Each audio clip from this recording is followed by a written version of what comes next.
Nós estamos aqui na GAD para mais uma entrevista. GAD é o lugar que você vai fazer seu investimento, é aqui. E hoje nós temos aqui uma visita ilustre e você tem certeza que vocês vão gostar muito da entrevista, que é a Majô. Falei certo? Falou certo. Majô, apelido, qual que é o nome? É Marjorie Catherine Capdebosque. Majô é o nome de guerra, é o nome conhecido. Nome de guerra. Então vamos se conhecer aqui, para todo mundo que está lá do outro lado também te conhecer.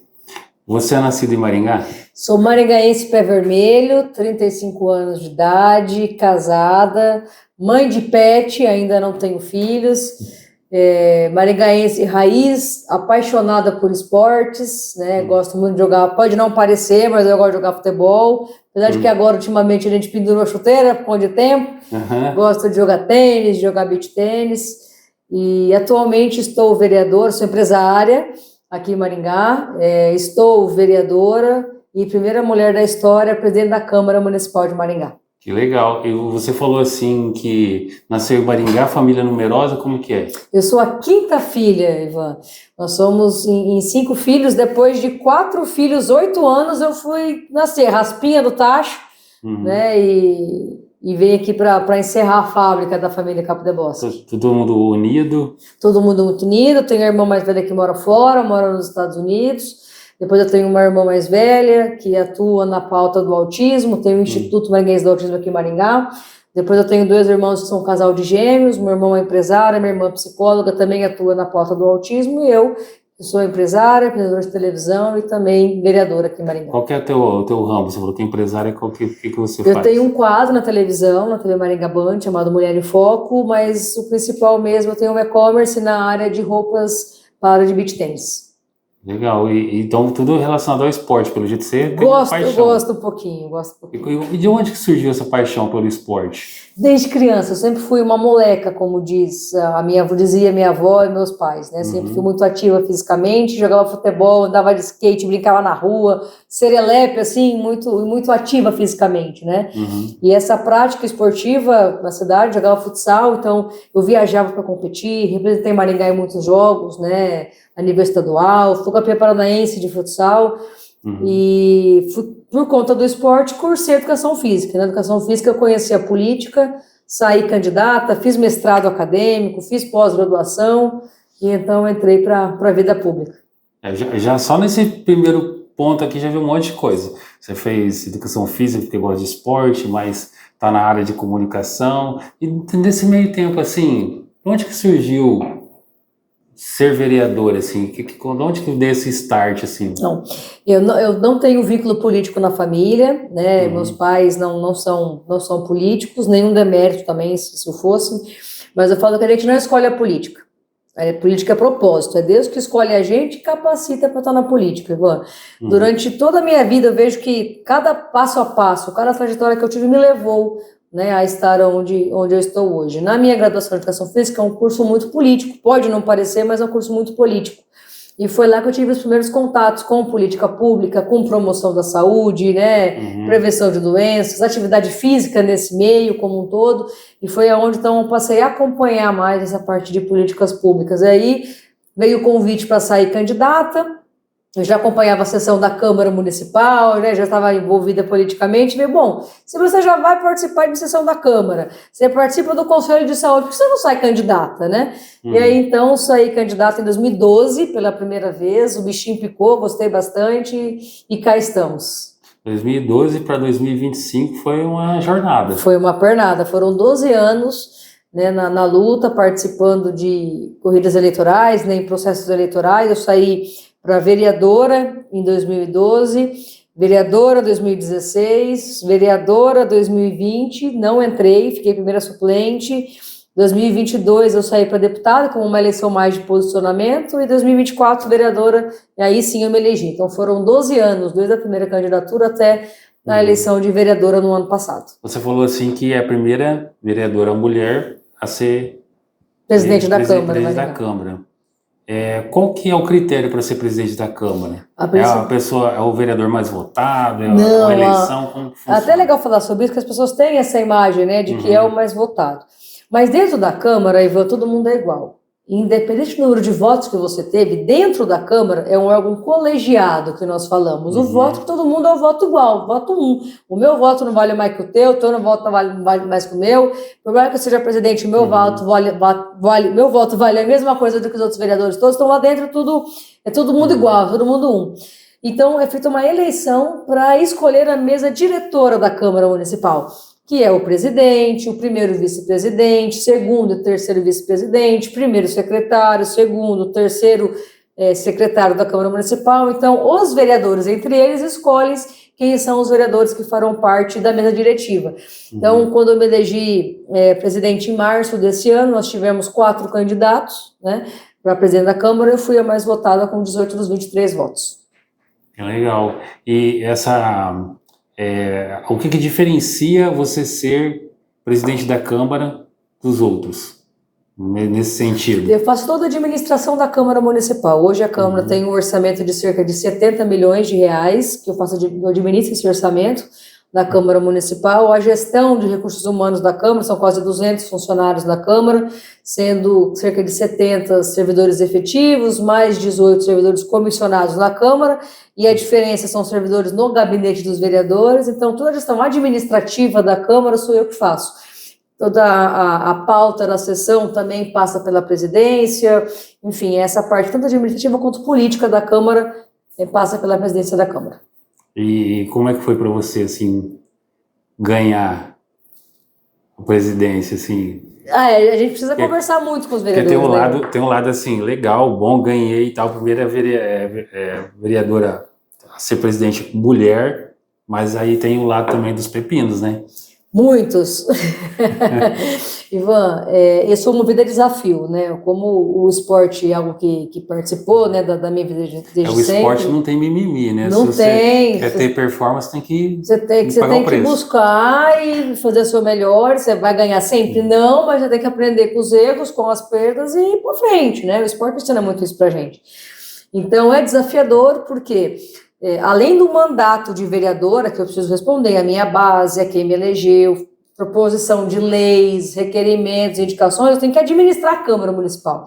Então, do ponto de vista de tempo, a minha agenda é desafiadora, porque eu tenho que fazer a gestão da major vereadora, a gestão da major empresária, a gestão da major presidente da Câmara.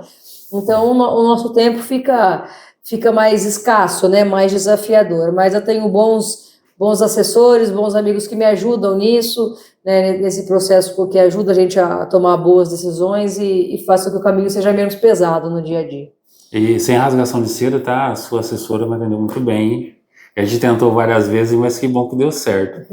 Mas falando aqui para você, sinceramente, eu nunca tinha ouvido falar de você até participar daquele evento lá no Dex, né? Que daí você foi entrevistada lá e naquela ocasião você falou uma coisa que me picou. É por isso que eu insisti em convidar você para estar aqui. Agora estou curiosa, porque você falou que eu ia saber o que era. Não é nem por ser vereadora, não é nem por ser a primeira mulher líder na Câmara, nada disso. Foi uma coisa que você falou que me pegou. E o jeito que você falou, a convicção no teu olhar, da tua entonação da voz que você falou aquilo. Você disse assim, quando perguntaram para você, nossa, você tentou várias vezes, você não pensou em desistir, falar, pô, caramba, quantos anos tentando entrar nesse negócio, né, nesse cargo, e daí você disse assim, né, não duvidei nenhuma vez, né, eu já sabia que eu ia ser vereador, eu já sabia. Então, até um motivo de eu te perguntar para as pessoas que estão lá do outro lado, da onde que veio isso, essa convicção, essa força sua, né, para não enxergar, no meio das impossibilidades, enxergar possibilidades. Bom, Ivan, obrigada por poder falar sobre esse assunto. A gente precisa ter uma coisa na nossa vida, que é o nosso propósito. Nós temos que ter claro o que nós estamos fazendo nessa vida. O que Deus quer com a gente, seja na nossa vida profissional ou na nossa vida pessoal. Então, quando a gente tem claro o nosso propósito, a gente pode mudar a rota, mas a gente não muda o objetivo. Então, eu me elegi na minha 5ª eleição? Sim. Mas eu aprendi muito nas 4 primeiras eleições que eu disputei, sempre buscando uma forma de aperfeiçoar. Então, de aprender, ou como fazer diferente, ou como melhorar os processos. É como a vida de empreendedor, né? A gente tem que sempre buscar como melhorar. Então, foram momentos difíceis? Foram. Mas a gente tem vários objetivos ao sair candidato. Claro que o principal e o maior deles é a eleição. Mas a gente tem uma eleição que o resultado são mini, como eu vou dizer, mini metas, né? Projetos diferentes, a não ser aquele principal, que é o ser eleito. Então, às vezes, é você entrar numa bolha de um nicho diferente, uma votação no bairro, aumentar de uma votação para outra, a votação geral aumentar de uma eleição para outra. Então, a gente precisa ver o panorama geral de tudo que a gente faz na nossa vida. E não olhar somente aquele resultado. É difícil lidar com a frustração? É difícil pra caramba. Mas quando a gente aprende a olhar o macro, a olhar outros objetivos, e não somente aquele principal, a gente consegue lidar melhor com essas adversidades e construir, né, o nosso melhor futuro. Então não tem como dar errado se você não desistir do seu objetivo. Você tem que aprender como mudar o caminho, como se moldar, né? E foi isso que aconteceu nos últimos anos. Eu tinha uma visão geral, Ivan, minha votação foi aumentando, desde a minha primeira eleição até a minha última eleição. Minha votação sempre aumentou de eleição para eleição. Isso também era um baita de um indício, né? Então é para a gente ter essas métricas, né, esses valores e entender o xadrez político, né, o panorama político de maneira geral. Mas aonde que veio essa força toda, essa convicção? Assim? Propósito de Deus, é propósito. Assim, você fala que foi algo assim de Deus para você nato, ou teve alguma influência da sua família, de alguém assim? Não, depois da minha família eu tinha desistido na primeira. Mas assim, minha família sempre me apoiou, né? Eles sempre respeitaram a minha decisão. Mas é claro que é um período que a gente sofre muito, né? Tanto a gente, quanto o candidato, quanto a família, porque a gente vira uma exposição pública, né, Ivan? A gente é muito exposto, as pessoas falam coisas sem conhecer a gente. As pessoas acusam a gente de coisas sem conhecer a gente, sem ter fundamento nenhum, baseado no vozes da minha cabeça. Então, e isso machuca a gente. Imagina a nossa família, que é quem mais ama a gente. Mãe, pai, irmão, irmã, sobrinhos, enfim, primos, tios, tias, todos veem isso, né? E é difícil para todo mundo, não é só para a gente. Então, imagina para a família ver você sendo... É um sistema de proteção que eles querem. Exatamente. Tirar você do... Exatamente. Mas a decisão sempre foi uma decisão minha. Eles sempre falaram que me apoiaram diante de tudo. Isso eu não tenho que reclamar. Graças a Deus, minha família, meu marido sempre me apoiaram muito, sabe? Então, isso é um grande propulsor para a gente continuar no nosso caminho. Então, quando a gente tem claro o nosso caminho, a família apoia a gente, né? E aí o caminho fica mais leve para se conquistar. Então, você falou muito de propósito. Por que ser vereadora? O que você quer alcançar de propósito? Você já leu aquele livro Encontre Seu Porquê e Comece pelo Porquê, do Simon Sinek? Sim. São 2 livros que ajudam muito a gente a identificar o nosso propósito. Aliás, para todo mundo que está assistindo aqui, vale a pena ler esse livro para poder entender um pouquinho do que nós estamos fazendo aqui.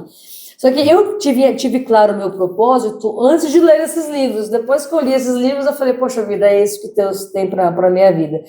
A gente precisa de valores na política, a gente precisa de pessoas com ideias, com valores que são inegociáveis. E eu tenho muito claro, né, os meus valores e meus objetivos. Então, isso ajuda a gente a permanecer no caminho. Então, eu sei que eu estando no cargo público, com os meus valores, com as minhas ideias, eu vou conseguir fazer uma cidade mais justa, uma cidade com mais oportunidade, uma cidade que a gente possa ter orgulho, sabe? E na política, o avião que pousa não é notícia, só aquele que cai. Então, nós precisamos deixar muito mais boas notícias do que más notícias para a gente poder prevalecer o sentimento de política boa. Você percebe que essa maneira de você enxergar a vida, de fazer as coisas, a maioria das pessoas não é assim? Da positividade, você diz? Positividade, objetividade, ter consciência de propósito, que a maioria das pessoas não é assim, infelizmente. Consegue enxergar isso assim na sua volta? Bom, eu vejo que cada um teve uma vivência, uma experiência, sabe, Ivan? Então, a gente precisa entender tudo que a gente passou. Nós somos o que nós somos hoje, baseado em toda a vivência e a história que a gente teve, né? Na nossa primeira infância, ajuda a moldar muito o que nós somos. Eu não tive uma infância 100% tranquila, né? Enfim, e ninguém teve, né? Que todo mundo tem seus desafios. Adolescência é a mesma coisa, no início da vida adulta, quando a gente está iniciando essa formação, mas a gente precisa passar por um processo de autoconhecimento. E fazer terapia é algo que me ajudou e me ajuda muito né, a ter isso claro, a me conhecer, né, a saber o que me tira do eixo, ao que me provoca, ao que me faz perder a estribeira, né, então ter esse autoconhecimento é algo que ajuda bastante. Então eu acredito que se as pessoas tivessem um pouco mais de autoconhecimento, né, elas poderiam ter um nível talvez dessa inteligência emocional que pudesse ajudar mais no dia a dia. Mas cada um tem sua história, a gente tem que aprender com a nossa história e buscar sempre fazer melhor no nosso dia a dia. Eu fiz essa pergunta para você, na verdade, porque eu sinto isso também, nessa questão de propósito, assim, de vida, e eu sinto uma dor. Eu vejo também em você, né? Quando a gente está assim, indo por um sonho, alguma coisa, e muitas pessoas, até aquelas que nos amam, né? Quer embargar a gente, quer dizer, não vai por aí, é perigo, perigo, né? Sinal vermelho. E a gente nada contra a maré, é cansativo. Aí se você não tiver algo muito claro, você sucumbe, né? Porque a maioria não tá igual a você. E tá tudo bem. Tá tudo bem. E quando você se coloca, né? Você se coloca para ser líder, para fazer alguma coisa, né? Porque lá fora todo mundo vai falar a mesma coisa, ou boa parte, né? Que a política é um campo minado. É um lugar que não é pra gente boa aí, não. Né? Mas justamente pensando diferente, você tá eu penso que assim, Ivan, a mesma água que amolece a batata, ela endurece o ovo. Então não é a política que vai deixar a pessoa o que você tá carregando. mais honesta ou menos honesta, não é a política, é a pessoa. Então, então as pessoas que são luz, na política elas vão levar luz. As pessoas que são escuridão, na política vão levar a escuridão. A gente só precisa ter mais pessoas de luz na política. Eu acredito que isso é algo que possa fazer diferença na sociedade nossa. A pressão revela. A pressão revela, sabe? Então, se a pessoa não tem muito claro se ela é luz, se ela é escuridão, no momento mais desafiador é o que ela vai revelar. E isso não quer dizer que a pessoa nunca vai errar. Isso não quer dizer que a gente não vai ter desafios, não quer dizer que a gente não vai sucumbir em alguns momentos, não quer dizer que a gente vai cometer erros, não é isso. Mas a gente precisa ter claro o nosso propósito e buscar acertar. Ninguém busca errar. É buscar acertar e fazer o melhor. Então, se você no meio do caminho se identificou que você errou, na metodologia você reverte e volta, sabe? O sucesso, a vida, ela não é feita só de acertos, né? Ela é feita da gente corrigir também os erros. E não é sobre não errar ou só acertar. É corrigir o erro o mais rápido possível, quando a gente errar, para a gente acertar o mais rápido possível. Tem uma frase que eu gosto muito que diz assim, que a dificuldade mede o tamanho do seu sonho. O que você diria para uma pessoa que tem um sonho, mas desistiu assim, porque na primeira eleição? Né? O que você diria para essa pessoa hoje? Talvez não seja o sonho dela. Talvez não seja o propósito dela. Talvez tenha sido algo passageiro na vida dela. E tá tudo bem. No meu caso, eu tinha muito claro que era meu propósito. Mas talvez nessa pessoa pode não ser a vida pública. Pode ser um outro propósito. E ela pode ter identificado isso durante a corrida eleitoral. Então, a gente precisa ter muito claro isso. Às vezes o caminho que é para mim não é para você, que não é para outro, e tá tudo bem, só precisa achar qual é o nosso caminho, né? Então, talvez essa pessoa que tem insistido, talvez a política do caminho dela seja outro. Então, eu já vi muitas pessoas saírem da vida pública, serem candidatos, terem existido, e hoje está muito bem em outras áreas, impactando muitas vidas, e está tudo bem. Então, não é sobre não desistir, mas é ter claro o seu propósito, e aí sim, você insistir nele. A clareza te dá aquela cenourinha na frente lá para você ter ânimo no meio da Tem uma frase que diz assim, seu coração sabe o caminho, corra nessa direção. E nessa direção que você percorreu, teve um momento assim que você poderia falar assim, olha, esse foi punk, foi difícil. Todas as segundas-feiras de manhã pós-eleição que eu não elegi foram dias muito difíceis para mim. Das 4 primeiras eleições. Lidar com a frustração. Lidar com a frustração. Não ter alcançado ainda. Depois da gente ter passar o sentimento inicial, que a gente vai fazer as análises posteriores, ver o mapa de votação, se a gente conseguiu atingir o objetivo A, B e C, o primeiro momento é um balde de água fria difícil. Aí depois a gente vai amadurecendo e identificando o que a gente precisa fazer para para melhorar, sabe? Então, eu digo, as segundas-feiras pela manhã eram dias desafiadores pós-eleições. E nesse trajeto, vamos falar do outro lado. Qual foi o dia, assim, que foi positivo, assim, aquele dia que deu aquela... Você deitou, assim, meio que maravilhado, falou, pô, alcancei, eu fiz, ou aconteceu algo, alguém te falou alguma coisa que foi um divisor de águas, assim, um dia sublime. Eu vou falar para você que eu não tenho um dia sublime, que todos os meus dias têm sido sublimes. Eu tenho a agradecer a Deus todos os dias pela oportunidade, pelo privilégio de estar onde eu estou. Na missa domingo, agora eu fui, sempre eu vou à missa, compro as rosas de Santa Rita, né? Todo domingo, o padre Anderson, né, e o padre Onildo ali da paróquia Santa Rita de Cássia, padroeira, santuário, ele tem a missa em Santa Rita. E sempre que eu posso, eu vou domingo às 15 horas com a homenagem a Santa Rita. E eu sempre compro rosas de Santa Rita. E eu sempre dedico uma rosa para Santa Rita. E nesse domingo, do trajeto de eu saindo do banco, indo até o santuário para levar a imagem para Santa Rita, eu estou falando muito obrigada, muito obrigada, muito obrigada pela oportunidade. E eu fui chorando, agradecendo, sabe? Então, eu me sinto muito viva. Eu vivo cada dia como se fosse o último, sabe, Ivan? Então, dar graça até nos livramentos, sabe? Ter fé que as coisas vão dar certo. Mas até o que é ruim, a notícia é ruim, ela é um livramento mais cedo ou mais tarde. Então, eu tenho tido várias bênçãos, vários dias de alegria e de glória. Não são dias que são ensolarados, muitas vezes. Por mais nebulosos, por mais tempestivos que sejam, são dias que eu tenho encontrado e dado graça a Deus por tudo que tem acontecido. Estou muito filósofa hoje, mas eu estou com isso muito claro para mim. Eu estou exatamente onde eu deveria estar e que não é um dia só que são as bênçãos. Todos os dias a gente tem bênçãos, todos os dias. Eu me formei recentemente em psicanálise, mas eu tenho uma outra profissão de 20 e poucos anos na área técnica. Do quê? Segurança eletrônica e automação, nada a ver, né? Mas eu sou um apaixonado pelo desenvolvimento humano e eu entendi tudo que você falou a esse respeito de encontrar o seu propósito, de você saber os seus limites, né? É uma coisa que você falou, eu falo muito para as pessoas, assim, o que te tira do centro, quais são os seus inegociáveis, porque na hora que a proposta vem, nem sempre ela vai vir no pacote presente bonitão, às vezes vem pela porta dos fundos, né? E às vezes, a gente que está como gestor, a gente tem que entender que às vezes, igual a mãe quando vai levar o filho para tomar um remédio, ou aquela injeção de bezetacil que é doída pra caramba, Sim. Você tem que levar.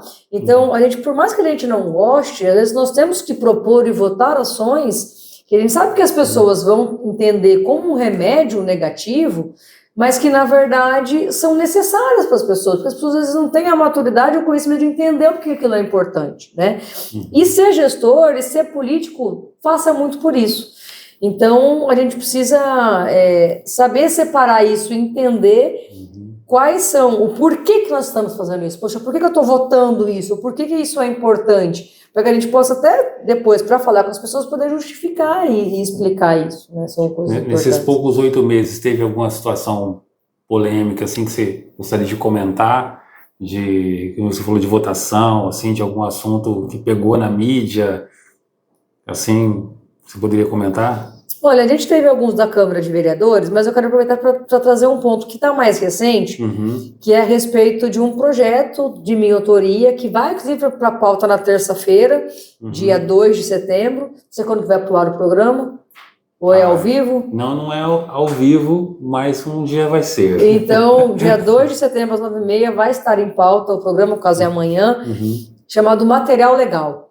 É um programa que a gente está proporcionando que a prefeitura invista na economia local, no comércio local, mais aí de 20, 30 milhões de reais por meio da compra de materiais e uniformes escolares. O que hoje a prefeitura compra via pregão, que ganha empresas no Brasil inteiro, a partir da aprovação da nossa lei, poderá ser investido no comércio local, as pessoas comprarem aqui. E deu aí uma polêmica por parte de algumas pessoas que têm um pensamento ideológico um pouco divergente, que acredito que isso é ruim, né, da gente descentralizar esse monopólio, vamos dizer, estou defendendo o monopólio de grandes empresas. Então, a gente tem tido esse embate na Câmara, mas amanhã a gente acredita que a gente vai conseguir, né, vencer esse embate e então a gente poder aprovar.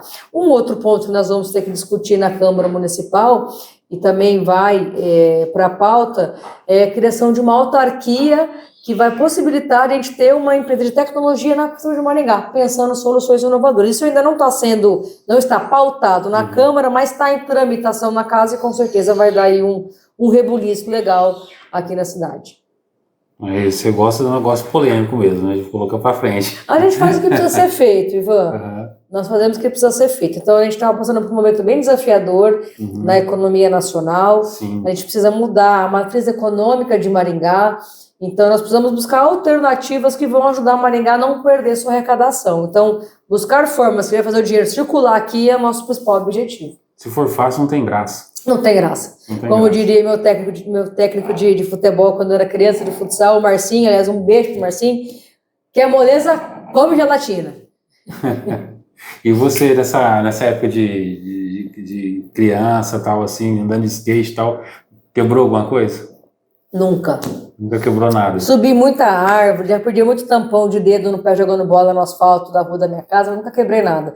Só depois de adulta, jogando futebol, eu cabeceei a cabeça da menina e trincou meu nariz. Aí eu aproveitei e fiz até plástica no nariz. Mas nunca quebrei nenhum membro, não. Nunca me machuquei gravemente. Já tinha rompimento de ligamento, coisa mais leve. Mas de quebrar, nada, não.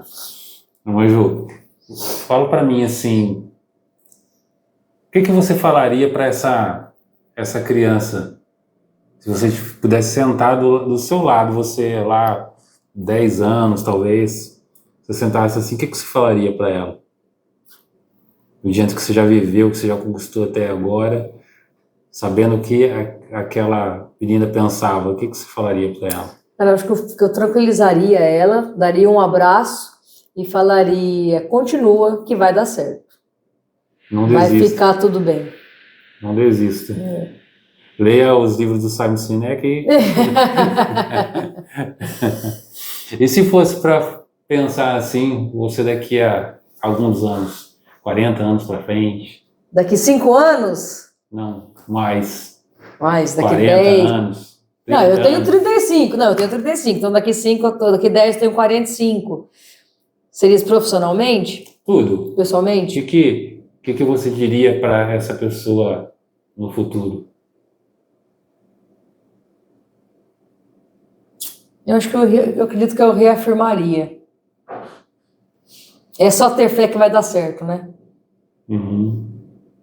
Eu ouvi uma pessoa uma vez dizer assim, um senhor que você tem tempo, já com certeza já faleceu. Ele estava dando palestra com 98 anos de idade, aproximadamente ali.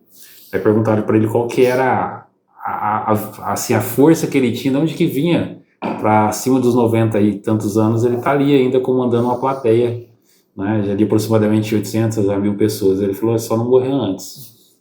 Aí ele falou assim, eu tenho planos para daqui a 10 anos, daqui a 5 anos.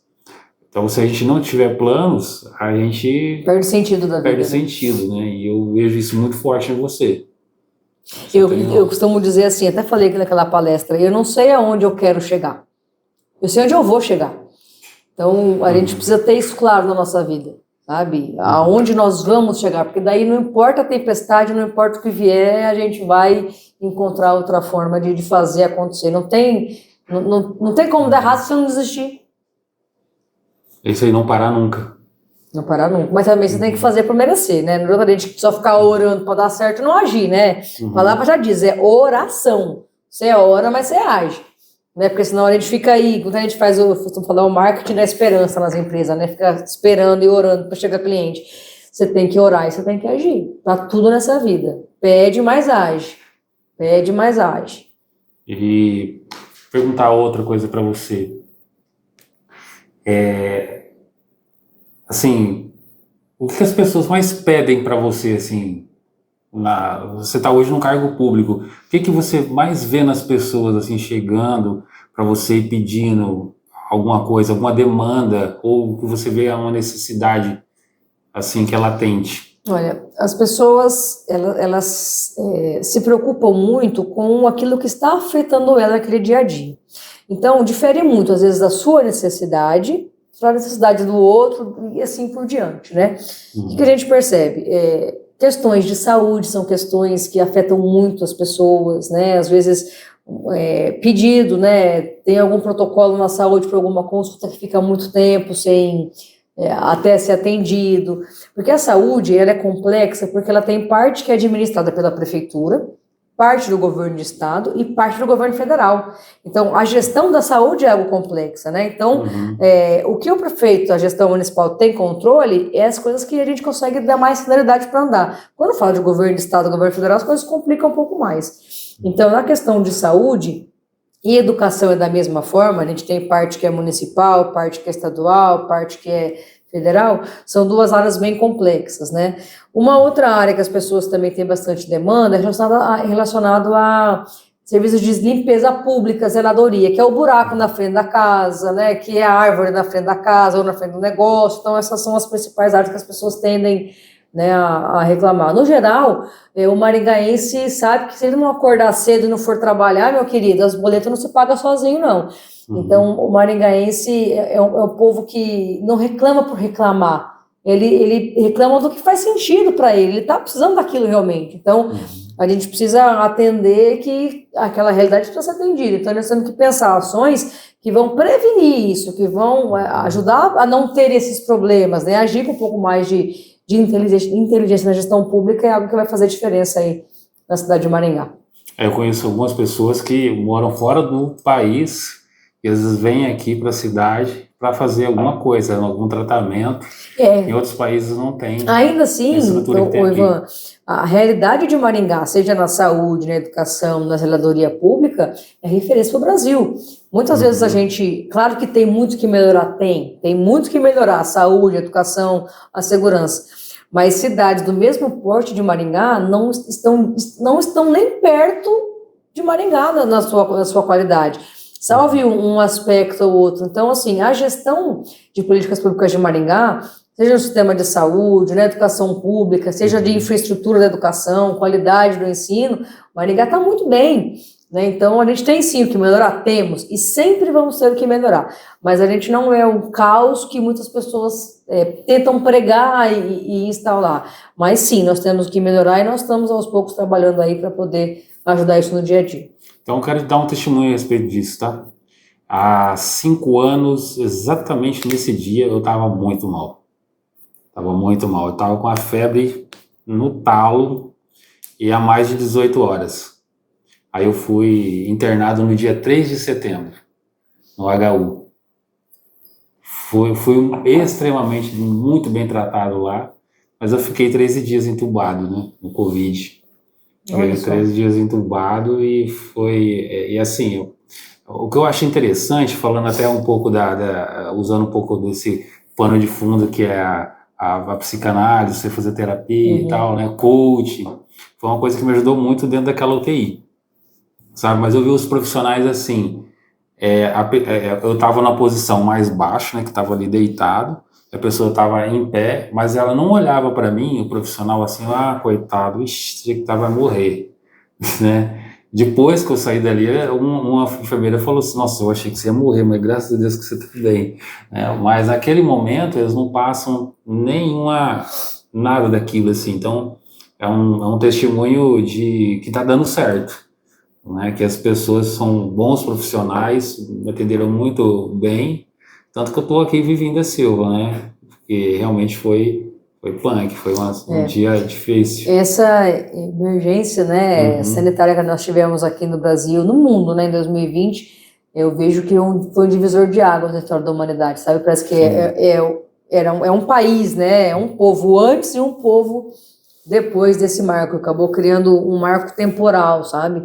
Que para algumas coisas, como a questão de tecnologia, né, acabou antecipando essa revolução tecnológica que nós tivemos, né, evoluímos aí 10 anos em 1, 2, né, as pessoas terem acesso a questões digitais, enfim, mas foi um período que expôs o quanto nós precisamos investir mais na questão de saúde, na questão de prevenção, né, em que nós podemos ter um trabalho uma estrutura melhor nesse sentido, né? Então foi um período bem desafiador para as pessoas, as escolas municipais, crianças sem aula, sem ir para a escola, com atrasos muito significativos na convivência e também no conteúdo pedagógico, né? Foi um período bem desafiador aí. Agora a gente tem que bola para frente. Nem parece que passou 5 anos, Nem né? parece que passou 5 anos. E sabe que o meu nicho de atuação política, Ivan, é as micro e pequenas empresas. E, por um lado, né, a pandemia, ela mostrou que a gente eram, os microempreendedores, né, eram um exército de pessoas invisíveis. O Brasil descobriu que tem 40 milhões de pessoas que estavam na informalidade, que são microempreendedores individuais, né, e que ninguém nunca se falou dessas pessoas, ninguém nunca se olhou para essas pessoas. Que movimentam a economia. Que movimenta muito a economia, né? Então, só em Maringá, são 47 mil MEIs registrados CNPJ, fora os autônomos, né? Mais 30 mil empresas de pequeno porte e microempresa, e apenas 10 mil empresas de grande porte. Então, aí, a gente vê a magnitude que representa isso na economia local. Nós precisamos olhar para esse público, que até então era um exército de pessoas invisíveis. Mas, Jô, estamos caminhando para o finalzinho, mas te perguntar, tem alguma pergunta que eu não te fiz que você gostaria de falar? Agradeço muito a oportunidade, Ivan, de poder trazer um pouquinho, de falar quem é a Majô para além da política, né? Sim. Eu falo que a política é coisa séria, mas não precisa ser chata. E quando a gente conhece um pouco mais os políticos, a gente consegue ver um pouco mais de humanidade, ver que nem todo mundo é igual, né? Então, eu agradeço muito a oportunidade, faço o convite para você, todos que estão nos assistindo, que acompanhem as redes sociais. Meu Instagram é o Majô Maringá, M-A-J-O, Majô Maringá, entra lá, faz pergunta, sugestão, crítica, puxão de orelha, vai ser um prazer conversar com vocês. Foi um prazer conversar com você também, muito obrigado pela tua disponibilidade de estar aqui, de vir conversar com uma pessoa totalmente desconhecida, né, e estar aqui nos presenteando com a tua presença, com tudo que você falou. Eu tenho certeza que tem alguém lá do outro lado que vai se inspirar na tua história, não só como pessoa, mas como mulher, como tudo, né? Da tua determinação, né? Eu volto a falar, né, que você não cogitou nenhuma vez desistir, né? Você já tinha na mente o que você queria. Isso é raro, né? E eu tenho, assim, como vou falar como cidadão, felicidade de ter pessoas assim, né? Representando a gente com coração, com garra, com vontade, com sonho, sendo gente. E você falou, né? Aqui você falou um pouco da Majô pessoa, né, da Majô ser humano. Sim. Né? Então isso é importante, porque muitas vezes a pessoa enxerga o cargo, mas não enxerga a pessoa. Né? Nós temos sonhos, temos coisas a conquistar ainda. Né? E tá só no começo, tá? Agradeço, estou à disposição. Obrigada. Obrigado, pessoal. Volto a falar para vocês, clica no link da descrição, continua com a gente e vamos para cima que tem mais entrevistas logo mais. E fica aí para a Majô, se ela quiser voltar, trazer de repente uma pauta polêmica aqui e as pessoas não estão entendendo nada lá do outro lado, fica à vontade. Convite aceito. É isso aí.